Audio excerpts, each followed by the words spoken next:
अस्सलाम वालेकुम वरहमतुल्लाह। दोस्तों, आज की वीडियो में हम बात करने जा रहे हैं आलू की स्कैब यानी पोटैटो स्कैब, जिसको उर्दू में आप आलू की माता भी कहते हैं। ये एक ऐसी बीमारी है जो कि हमारे आलू की फसल में ट्यूबर्स को बहुत ज़्यादा इफ़ेक्ट करती है और उसकी क्वालिटी को डिस्टर्ब होने की वजह से हमारी जो मार्केट वैल्यू है आलू की वो बहुत ज़्यादा गिर जाती है। आज की वीडियो में हम बात करेंगे कि हम किस तरह से अपने आलू की फसल को पोटैटो स्कैब से बचाकर एक बेहतरीन अच्छी क्वालिटी के साफ़ सुथरे आलू हासिल कर सकते हैं। मैं हूं डॉक्टर जमील शफ़ी और आप देख रहे हैं प्लांट क्लिनिक्स का यूट्यूब चैनल।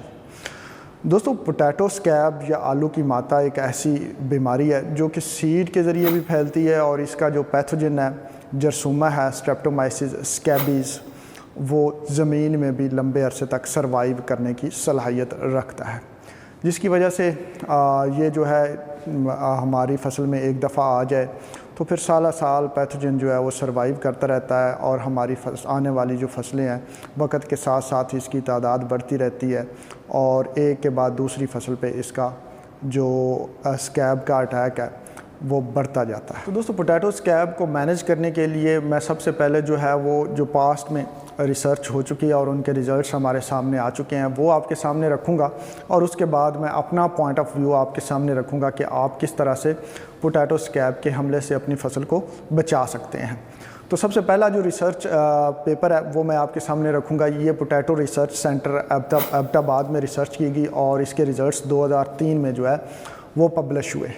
इसके मुताबिक अगर पोटैटो स्कैब से जो इन्फेक्टेड सीड्स हैं, ट्यूबर्स हैं, उनको 10 मिनट के लिए 3% बोरिक एसिड के सोल्यूशन में भिगो के रख दें और उसके बाद उनकी काश्त कर दी जाए तो वो पोटैटो स्कैब्स के इन्फेक्शन से बच जाते हैं। अब इसी तरह एक और रिसर्च जो है 2021 में पब्लिश हुई, इंडियन रिसर्च थी। इसमें streptocycline, streptomycin, copper sulphate, copper hydroxide, boric acid, इनको डिफरेंट कंसंट्रेशंस में जो है टेस्ट किया गया और देखा गया कि ये जो स्ट्रेप्टोसाइक्लिन या दूसरी एंटीबायोटिक्स और कॉपर बेस्ड कुछ प्रोडक्ट्स हैं, ये स्कैब के इन्फेक्शन को तो रोकते हैं लेकिन साथ में पोटैटो की जर्मिनेशन को ऊपर भी कुछ ना कुछ इसका इफ़ेक्ट होता है। अब हम एक और रिसर्च पेपर देखते हैं जो कि 2013 में इंडिया में ही पब्लिश हुआ।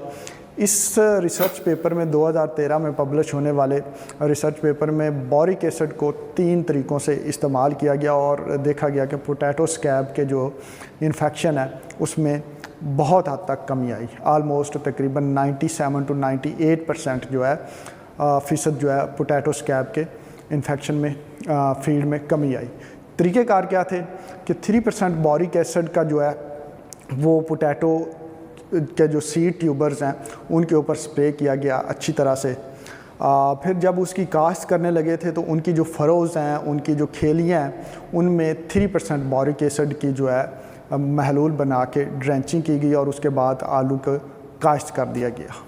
फिर 35 दिन पे और फिर 55 दिन पे उसकी प्लांटिंग के बाद सीड की लगाने के बाद जो है दोबारा से 3% बोरिक एसिड के महलूल की ड्रेंचिंग की गई 35 दिन पे और फिर 55 दिन पे, और ये देखा गया कि तकरीबन 97 to 98% पोटैटो स्कैब का इन्फेक्शन जो है वो कंट्रोल हो चुका था। लेकिन यहाँ पे एक और चीज़ नोट की गई कि जो जर्मिनेशन है वो 86 to 85% के करीब जो है नोट की गई, यानी कि 15% तक जो है वो जर्मिनेशन में कमी आई थी। तो इसको सीड की तादाद को बढ़ा के जो है वो बेहतर किया जा सकता है।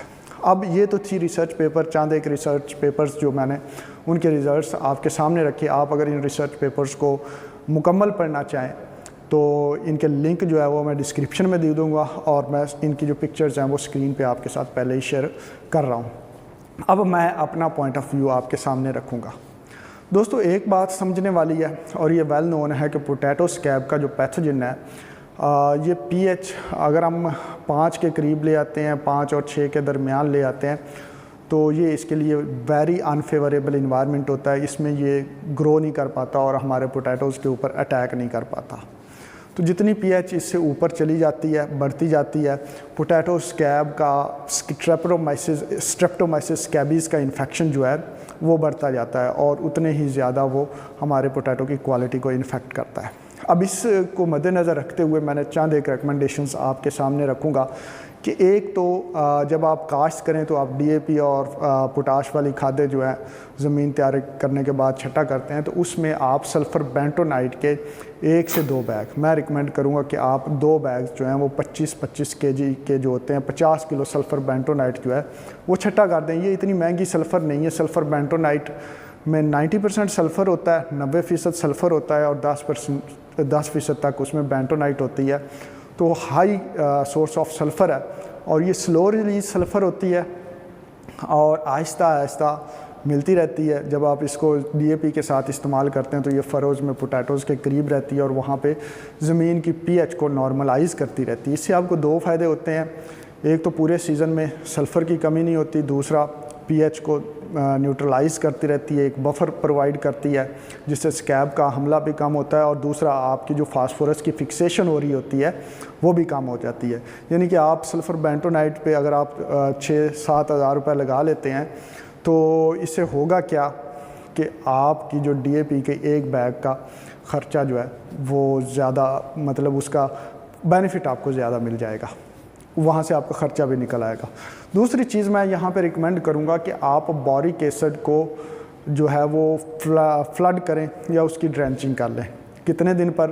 पहली डोज़ जो है 2 से 2.5 किलो बोरिक एसिड की 35 दिन की जब आपकी फ़सल हो चुकी हो तो उस वक़्त करें और फिर 55 दिन की फ़सल पे जो है 2 से 2.5 किलो बोरिक एसिड की फ्लडिंग कर दें, ड्रेंचिंग कर दें, तो इससे बहुत हद तक आपकी जो फ़सल है वो महफूज रहेगी स्ट्रेप्टोमाइसिस स्कैबीज़ के इन्फेक्शन से।